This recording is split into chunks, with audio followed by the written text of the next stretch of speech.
Story time, everyone. So, today I've decided to go into detail about what happened after Story 10. Story 10 in the beginning was lighthearted, funny, but here's the next part of it. So, the next day I come to the university I was going to pretty much go to class and go hang out with my friends. And I go over to our normal hangout spot, and all my very large guy friends surround me and say, "Don't worry, we'll protect you, April." I obviously don't know what the fuck's going on. I proceed to ask, why would I need to be protected? And they said, "Don't worry, this particular girl told us that your lover raped you, essentially." And I went, "Excuse me?" This was one of the most embarrassing moments of my life because I actually had to go into detail that my first time, there was no way that my lover could have raped me because I was on top. Yes, it's a very bad position to do that. We'll just go out there and say that. So, in the process of going into detail, the reason why they were under the impression that he raped me was because she told everyone that because I was a virgin, I had no choice in the matter, and I would not just give up my virginity like that. And in fact, I did. I gave it to someone I considered my best friend at the time. But that's another story. So I digress. Well, in the process of telling everyone that my friend, my lover, did not rape me, this girl literally disappears. She's nowhere to be found, but she literally just told everyone that she accused him of raping me and was pretty much just going to have everyone beat the crap out of him. And she wasn't even going to be around for it because she knew she did something wrong.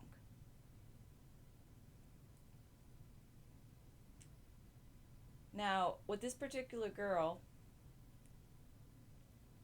I'll say that this was not the only time that a lot of people decided that they were just going to completely lose their minds and believe her.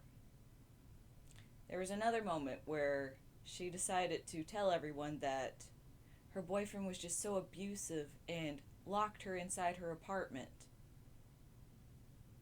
Now, I'm not sure if everyone knows why that story is a lie, so I'll go into it. Did you know that in an apartment you can't change the front door locks without a heavy fine? She was claiming that he changed locks, and for those who are not aware what an apartment, what the locks are like, you can literally turn the locks or have the little latch thing. That's what most apartments in our in the area I was in. That's the majority. And she was telling everyone that he was just so abusive that he locked her in the apartment. And I actually pointed it out. This is why she was so angry with me, by the way, is because oftentimes I would not let her get away with her pity party. I didn't like a lot of pity, a lot of anything. You're not a victim. It came out eventually that the reason why she said that was because he just didn't want to spend time with her. But it's kind of hard to do that when you have two jobs and you're taking care of someone who doesn't want to work. But I digress. Everyone's situation is different, but this particular situation, there's really no excuse for her to be lying for a lot of things. But she was part of our friend circle. Another day, I walk onto campus, and this is story time 14, that was 13. I walk onto campus and I'm headed to class, and I literally see her, and she's screeching at the top of her lungs. "Did you send my mother a letter showing everyone I fucked?" She's screaming at the top of her lungs. And let me tell you, I was not dealing with her crap today. So I literally went, nope, not dealing with it. Walked to class, did class. But here's the shitty part. After class, I go over to the same spot to hang out with my friends, and everyone's fucking glaring at me. Like I have shit in everyone's cereal, I've pissed everywhere, and I obviously must have done something fucking wrong. Now, another girl walks up to me and is like, whoa, whoa, let's walk and talk, and because you can't sit over here, not until we figure out what's going on. And I was like, oh, well, okay, hit me. So we walking, and she goes, did you send her mother a letter with all the people that she slept with the various positions that they slept with? And I said, no, of course not. Why would I do that? And she said, well, you're one of the people who don't like her very much. So we just assumed. And I said, I'm just going to stop you right there. All you have is literally no motive because she's inconsequential to my life. I don't see how I would get that information because I didn't know she had that anyway. And why would I involve someone's mother in that particular way when I had no information, like no information prior to this? Well, the girl jumps into us walking and said, so did you do it or not? I was like, I didn't, but you told everyone that I did anyway. So what's the problem? And she said, well, you're the one who found my sex book and photocopied it and sent a copy to my mother. This is all news to me. Didn't know she kept a sex book. Didn't know any of this information. And I tell her so. And I go, why? On Earth. Like, how would I get it? Like, and she's like, well, it's easy to look up someone's like name in the phone book and get their address and you can come to my house. And I was like, let me stop you there. How would I know where that book was if I didn't know it existed until this point? She goes, well, I don't know. So you're going to have to tell me. And I was like, it's because I didn't. So this proceeds into her full on sobbing. Let me tell you. She broke down in tears and was like, you've got to help me find who did this to me. My life is ruined. And I'm over here like. So, with the process of elimination, I said, who knew that book existed? And she went, oh, my sister and her best friend knew existed. And I was like, does your sister have any reason to do this to you in particular? And she said no, because she does the exact same thing. I was like, so that leaves. And she was like, oh, my best friend did it. So, for those of you who honestly didn't know what exactly happened with that, I didn't know that sex book existed. This other particular girl, which is a whole nother can of worms that I'll open and tell everyone what that was about. But this particular girl, she honestly thought that because I liked a guy and was sleeping with said guy, it meant that she had to destroy my reputation to. I honestly don't know. With these stories, I want y'all to take from this. She really needed to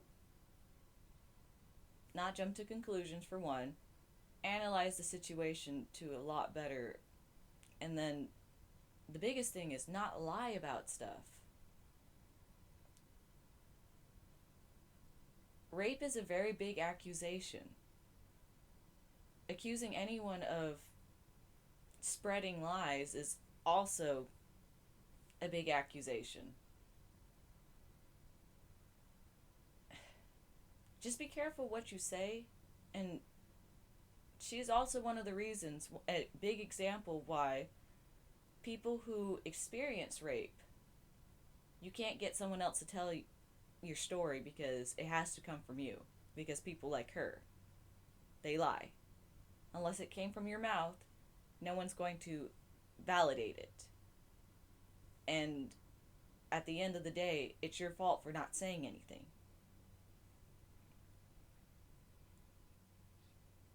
Bonus story. Same girl. I walk into, like, close to where me and my friends usually hang out.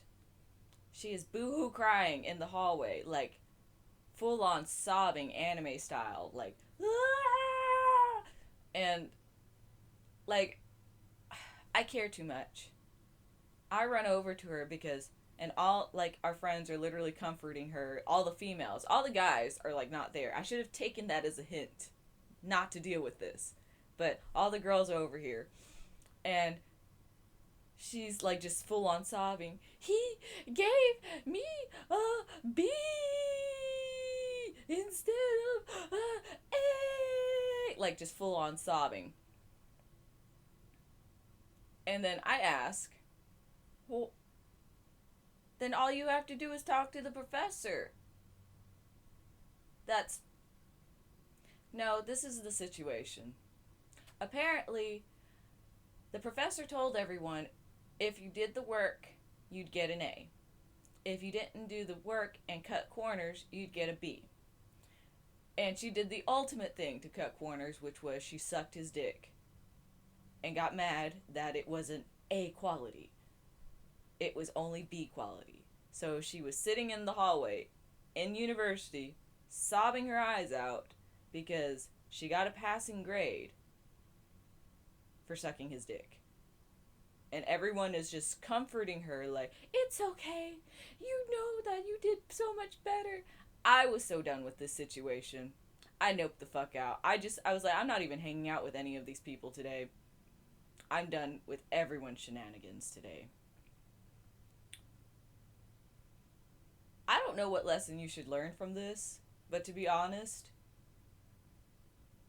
I'm just gonna say it. Don't defriend your friends who are obviously in the wrong. You can be there to comfort them, but you have to make sure they know you did something fucked up. You need to not do that. And a lot of times, people forget a lot of things. They forget that friendships mean so much more. And honestly, everyone where I grew up was taught that you treat someone how you want to be treated, and I'm here to tell you that no, don't do that, because that's how you get used. People like this literally target you to make themselves feel better. They they're like leeches. They take and take and take, but they never put out for you either. And I want you all to take from this is I'm not slut shaming. I'm not judging by all means. What I'm saying is don't put your friends through this. Don't you think, like, if you put yourself in my situation, would you ever want to go through any of this? And if the answer is no, don't do it.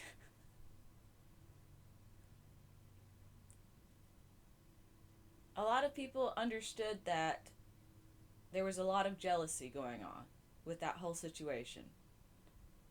The problem is with that whole thing is I didn't realize that my ex-lover was pitting all these girls against each other, and I just didn't want to play ball, which they wanted to play ball, and it just did not. It ended up in such catastrophe that I just cannot fathom it. Why? And which comes to another thing. Don't beat yourself up with why, because shit happens. It happens so frequently and with such, like, I feel like the audacity she had to do half this shit, and yet it happened. Don't ask why it happened. Don't ask what could you have done to prevent this. You couldn't have done anything to prevent this. Their life literally intertwined with yours, and you just got caught in the crossfires. It's just that simple. I'm going to end it here, but I'm pretty sure that was 13, 14, 15 for story time. And I think that's the last time I ever want to talk about this. I have no desire to. If you know who I'm talking about, please don't post their name. For my last video, who knew the situation, thank you for not posting their names. I'm glad you know who I'm talking about. I'm glad now that you filled in the pieces that I never said. I should have said something a long time ago, but I didn't. What I did was I left the friend group. I just completely went, fuck all of y'all. Y'all don't want to even do anything to hear my side of the story? Fuck you. Bye. Is literally my response. But now that everyone now knows, I want everyone to do better. And please, dear Lord, I don't ever want to hear someone sobbing over them sucking dick for a bee. Never again. Never again. Hell, none of that. Never again. I love y'all. Thank you for tuning in for such a long time. I've got so many more stories that I want to show. Tell. Show and tell. That for everyone, I just need y'all to learn from my mistakes. And dear Lord, please don't stick around people who do shit like this. They never get better. I'm spoiler alert, they never get better. They don't. It's better just to walk out of their lives. But don't walk out of everyone's life. Okay? That's all I'm saying.